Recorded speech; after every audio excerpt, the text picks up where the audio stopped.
Welcome to Craving the Heat, where desire takes the lead and every story leaves you wanting more. Don't forget to like, subscribe, and share your thoughts in the comments and keep up with our latest naughty stories.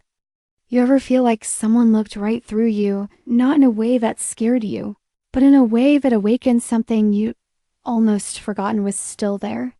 Like suddenly someone really saw you not just as a role, not just as part of the furniture in your life, but as a person, a woman, a soul, a spark still flickering beneath layers of routine.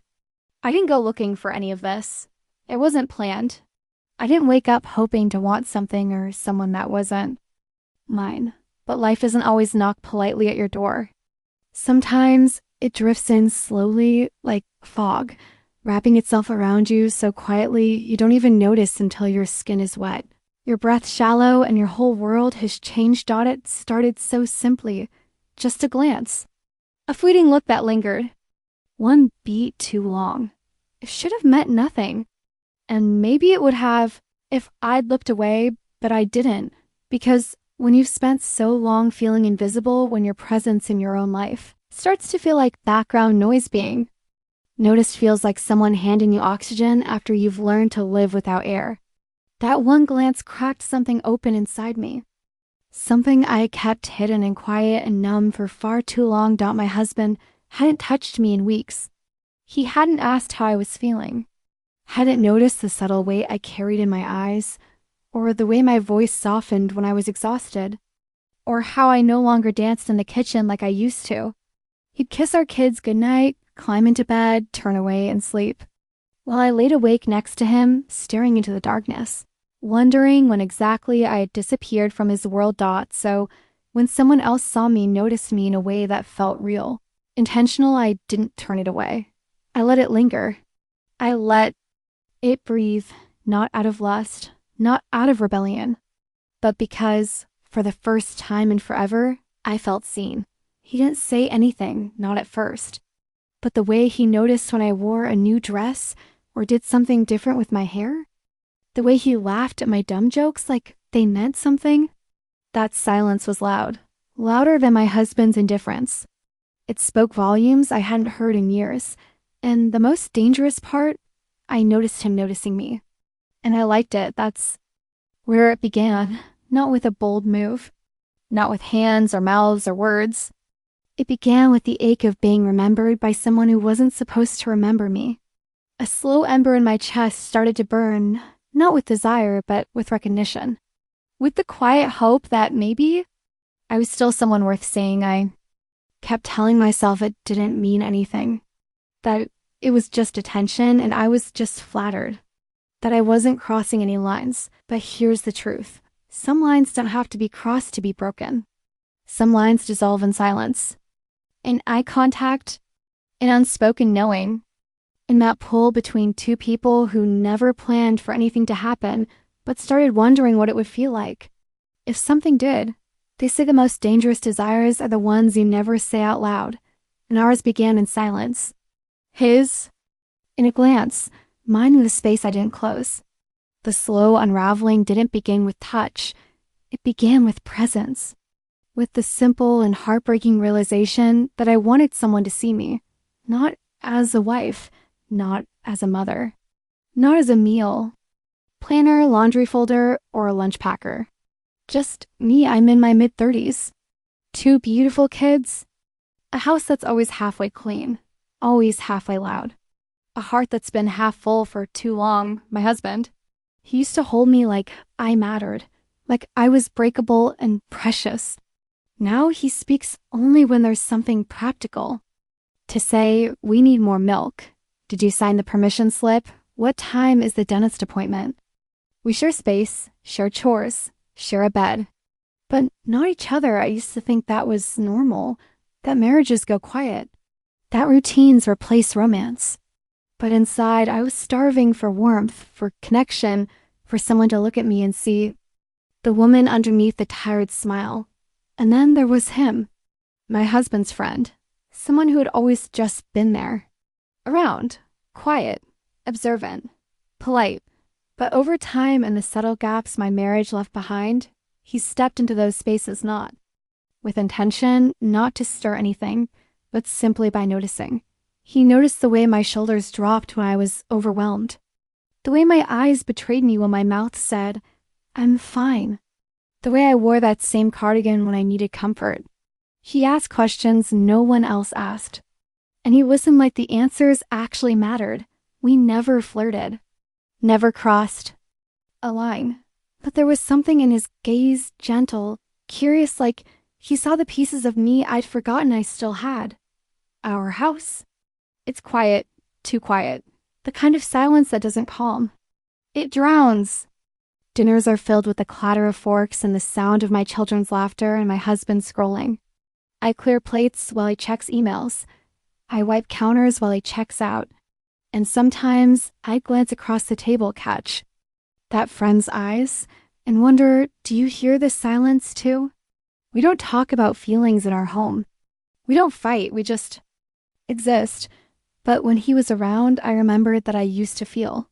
One night, I caught him watching me laugh something my daughter said had me in tears.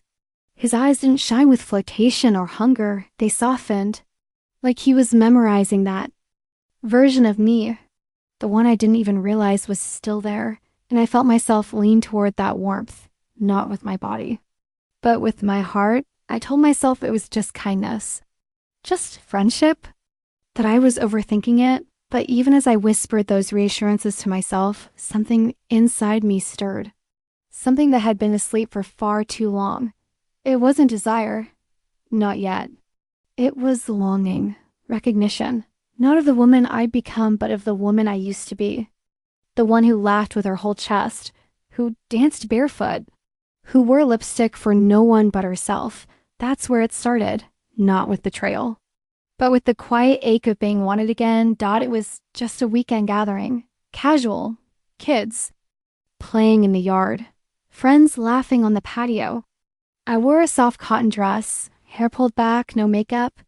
Just me, stripped down to the version of myself that gets overlooked most days. And he looked at me like I was the only thing in the room. Like the noise, the stains, the exhaustion hadn't erased me. He helped with the grill. Entertained the kids, told stories that even made my husband laugh. And still, even with a full house, I could feel the space between us pulse with something unspoken. As the evening ended and guests trickled out, my husband retreated to his den, back to his screen, back to his silence, and then it was just me and him, the man who wasn't mine. He turned, glanced at the mess still scattered across the kitchen, and said softly, "You look like you've had a long day. Let me help." He didn't reach for me. Didn't say anything more, but in that moment, I wanted to let him. Not just help with the dishes, but with the weight I'd been carrying for years. I should have said no. Should have smiled and waved him off, but instead I nodded. We didn't speak much as Weckling, just the clatter of dishes, the of the dishwasher, the weight. For everything we weren't saying, he stood close, too close, not touching. Just near enough that I felt Theopheme. I dropped a spoon. We both bent to pick it up, straightened at the same time, our eyes locked. He didn't speak, hadn't have to. His eyes asked the question my heart had been whispering for weeks. "Do you feel it too?" I looked away, pretended not to understand. Turned on the faucet, but my hands were trembling. Still he lingered, wiped. Down the counter, asked about my daughter's school, complimented the food, little things, but his voice carried something deeper, like it was searching for the space I didn't even realize was empty. I leaned on the counter as I dried the list plate. The silence between us wasn't awkward, it wasn't loud. It washed, my heartbeat quickened. My throat tightened, not from fear, but from awareness. I kept telling myself it wasn't just a friend, just a tired mom running too much into a moment. But deep down I knew better. Something had shifted. Something neither of us was ready to admit, and yet somehow already had. He said good night, no touch. No lean, just one last look. Then hell-left, I closed the door behind him and stood there, hand on the knob, breathing too hard for someone who hadn't moved that night. I crawled into bed beside my husband. He didn't say a word, didn't notice the silence radiating off me like a scream. I stared at the ceiling, replaying every second. That's how I knew we both felt it, even if not a single word had been said. I didn't sleep that night, no truly. My body was still, but my mind kept circling back to that look, that silence. That electricity I tried so hard to ignore. The next morning I woke up with a strange ache in my chest. Not guilt, not exactly, just confusion. A feeling I couldn't name. I got it before everyone else showered longer than usual, stared at myself in the mirror. And for the first time in months, I wanted to look nice. I pulled on a dress I hadn't worn since before the kids. Nothing dramatic, just something that made me feel like me again. I added a little lip color. Fixing me hair, not too much, just enough, my husband. Didn't notice? He sat at the table scrolling through his phone, sipping his coffee, mumbled a morning without even looking up. I stood there waiting for a glance, a compliment, anything, but nothing came. Then I saw a message from him. You looked beautiful. Yesterday, I hope you know that my heart skipped, not because of fjords, but because someone saw me, and that was the beginning of the storm. I started putting effort into things again, clothes, hair, even perfume, but not for the man I married. I told myself it was harmless. Attention isn't a crime. I deserve to feel seen. But some days, I think I just wanted my husband to notice, so I could stop, so I could pull myself back, so I could say, see, I was just trying to get your attention. But he didn't, and that's that part that hurt the most. He noticed the empty peanut butter jar, the rising bills was placed remote, but never me. And the more invisible I felt inside my own home, the more alive I became every time that friend walked into a room. It wasn't physical, not yet, but I began to look forward to things I shouldn't. The sound of his voice at the door, the glance we exchanged across the lawn, the quiet smile that lingered just a second too long. When our eyes met, I laughed more. When he was around, stood straighter, brushed my fingers over my neck when he spoke. Little things that made me feel seen, even if only in my own imagination, and every time he looked at him like I mattered, I hated myself a little more because deep down, I knew exactly what I was doing. No matter how much I pretended I didn't, I was building a secret world inside myself, brick by careful brick, and he was in it. My husband wasn't still. I told myself it was fine. It wasn't an affair. It was just tension, just harmless warmth in a ooze that had grown cold. But that's the lie, isn't it? The one whisper to make it feel okay. The I only counts when it's physical, that we're safe as long as nothing crosses the line, but I had already crossed it in me thoughts. In my longing in the way, I stopped hoping my husband would notice him and started waiting for someone else. The movie night was my idea. Just something casual for the kids. I sent a few texts, only he responded. I told myself it didn't mean anything. Just a friend, just a movie. We'd all sit together, laugh and go to bed like nothing happened. But when he showed up and I opened that door, the air shifted. Highbrowed snacks smiled like usual, but the way his eyes found mine, it wasn't usual. The kids picked something silly. We dimmed the lights. Everyone settled, and my husband sat in the armchair, already glued to his phone, barely looked at the screen.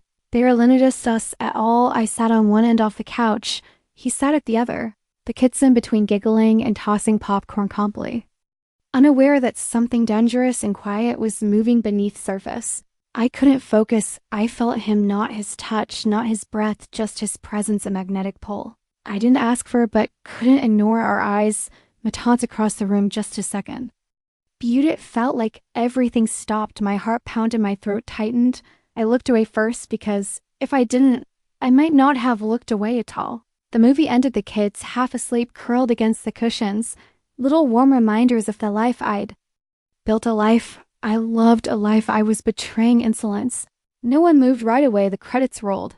My husband stood, muttered something about email, and disappeared without saying goodnight. And then it was justice. The room dimmed, the silence heavy. Wouldn't speak, didn't smile, just sat there. My hand brushed the throw blanket. I clutched it like a lifeline because everything inside me was trembling, wanting Scaradoc. Then he whispered barely above a breath, I wasn't watching the movie. I didn't answer. I didn't. Need tummy, silence, say now. I stood gathering empty bowls, trying to ground myself. He followed me to the kitchen like always, but nothing about it felt like always anymore. Hadn't touched me, didn't lean in, didn't confess, but when I turned, the look in his eyes said everything. Everything I was afraid to hear, everything I secretly wanted to believe. I should have stopped it. Should have said something to draw a line, but I didn't, because And that meant something unspoken passed between us, not touch. Not words, but understanding that we both felt it. That we're already standing on the edge of something we couldn't undo. He left quietly, respectfully, but the weight of that meant stayed. I locked the door behind him not to shut him out, but because Ick knew. That next time I might not, and beneath all the guilt, beneath the fear was a trembling part of me, small and hungry, hoping there would be a next time. It was late. The house had that heavy silence it wears after midnight when even the walls feel like they're listening. I couldn't sleep. I paced the kitchen barefoot, holding a mug of tea I never planned to drink. Then a knock. 3 soft taps, hesitant like you weren't sure you should be there but came anyway. I opened the door, no words, just his eyes, tired, gentle, and certain. I stepped aside. He walked in. We didn't pretend, no small talk, no mention of the movie, no comments about kids. He sat at the table. I leaned against the counter. The silence wasn't awkward. It was full, too full. Finally, I spoke softly, eyes not quite meeting. Mine, you haven't been happy. No question, just a quiet truth dropped into the middle of the room, like it had waited years to land. I didn't deny it. I couldn't. I stared at the floor, at the chipped nail polish on my toes, at the tear in my pajama pants. I'm tired. I said. He nodded, then softer still, like he wasn't sure he should say it. I don't want to do anything, I just want to see it. Look it up, see what I whispered. He didn't flinch, didn't smile, didn't elaborate. You as you are, without fear more, and I broke. No one had said anything like that to me in years. Not you're beautiful, not you're sexy, not you ain't you, just I want to see you. He said it like a prayer, not a fantasy, not aidment, not lust, just presence witness. And what broke me wasn't just what he said. It was realizing how much he wanted to do. I'd spent years being looked through, not into. And suddenly here was Simeon, asking for nothing but offering to see everything full text, like my skin had been peeled back. Like he could see every crack, every bruise, every quiet scream I buried under wife-mother ghost. I sat across from him, hands trembling. You shouldn't say things like that, I whispered. I know, he said, but it's already been said. We didn't move, didn't touch, barely breathed. The room was thick, not with desire, but with something deeper. Second of tension that splits something open inside you. There was no kiss, no react across the table, no physical batterial, but what happened was worse. It was permission, emotional permission. We gave each other the right to feel what we were already feeling, to stop pretending. And that was the betrayal, because once someone really sees you, you can't go back to being invisible without bleeding. For the next morning, I couldn't look at him, not my husband, not my friend, not even myself. I moved through the house like I didn't want to leave a trace. Made breakfast, packed lunches, folded laundry. I didn't remember. Washing, we never spoke again, not a text, not a glance, not even at school pick-up or the grocery store. He stopped coming around, stopped offering help in the garden, stopped lingering near the porch when my husband was gone. And I avoided mirrors, not because of what I did, but because of what I wanted. My husband stayed the same, detached, predictable, still scrolling his phone. Every night, still forgetting our conversations, bimmering, but something shifted. He started watching me sideways. Cautiously once he asked if I was okay. I said yes. Of course. I said yes. What else could I say? Actually, I'm unraveling from a conversation that didn't involve itching, but somehow tore me wide open. I couldn't say it. The silence between us changed. It wasn't absence. It was. Presents were strained, and it wasn't guilt that kept me quiet. It was fear that he might ask, they might really look, and I wouldn't know how totally. Because if I started speaking, I wouldn't stop. I'd tell him everything.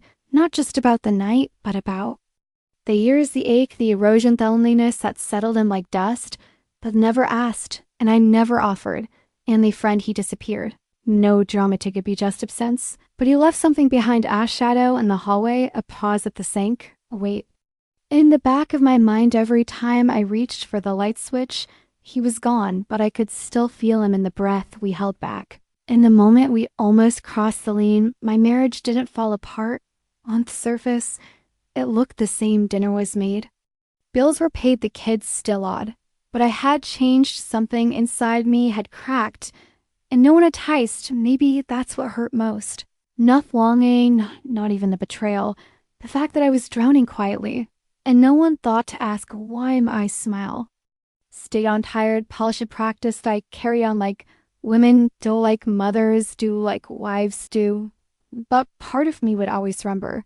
Because once someone truly sees you, you can never go back to being unseen. You can pretend, but some part of you will always remember. I still wonder, does betrayal need a bodier? Is a thought enough? Does a glance of that lingers? Too long a silence, swollen with wanting a single skipped heartbeat for someone else's presence count as asin because I never touched him, not Hishin, not his face, but I saw myself in his eyes, and I wanted to stay there longer than I should have. In his eyes, I wasn't tired, I wasn't ordinary, I wasn't forgotten, I was seen, I was felt. And for a woman who had lived invisible for so long, that felt like resurrection. But what does that make me replay that night over and over? His words, my silence, the space between his swanning and my restraint. I tell myself I didn't cross a line, but maybe I just drew the line where I could still lie to myself still. Pretend I hadn't betrayed Anian, but I know better. I know what I felt, and sometimes the ache of what never happened weighs more than if it had. My husband still kisses my forehead bare work, still asks what we need from the source, still reminds me to pay the electric bill, but he doesn't ask how I'm doing. He doesn't notice when I quickly behind the bathroom door. He doesn't see me flinch when he walks by us. If I'm bracing for a question, he'll never ask. And maybe that's the real betrayal, that I've built a life where I could disappear in plain sight and no one would notice. Was it weakness to let my heart wander, or was it something quieter, softer? Was it loneliness wearing the mask off courage? Because being wanted truly, deeply, wordlessly. Wanted can feel like oxygen when you've been gasping for air. I didn't ask to be seen, but once I couldn't unfeel it now. I live between two truths, the life I chose and the one I imagined for just a moment in someone else's gaze, and that is a kind of grief no one prepares you for. Have you ever wanted something so deeply, knowing it could ruin everything net? Out of recklessness, not out of selfishness, but simply because you were tired. Tired of holding it all together, tired of giving, tired of standing in the same room every single day, feeling like no one even saw you there. I never mean to hurt anyone. I didn't wake up craving destruction. But somewhere in the silence of my marriage, I began to disappear. And then someone saw me. That's what. This really was not less no tapper caught me in. So tell me, does that make Moin faithful or just human? Maybe. You stood in that Sammy kitchen late at night, heart pounding for reasons you can't name, smiling too. Long at someone you shouldn't, hoping they want. Ask the question you don't know how to answer, so now I'll ask you, was it betrayal or just an unmet need? Wrap it in silence, was it wrong or simply real? Tell me in the comments, no judgment, just truth. Because maybe your story sounds a little like mine, and maybe mine sounds like someone else's secret. If this touched something in you, if it medeo, think of the version of yourself you really talk about. Don't just scroll past subscribe to a fair revealed, where silence becomes story and stories become ya. Place to finally set the weight down, tap the bell. The next tale might echo something you've never dared say out loud. And if you're still listening, thank you, because sometimes just being hard can be its own kind of healing.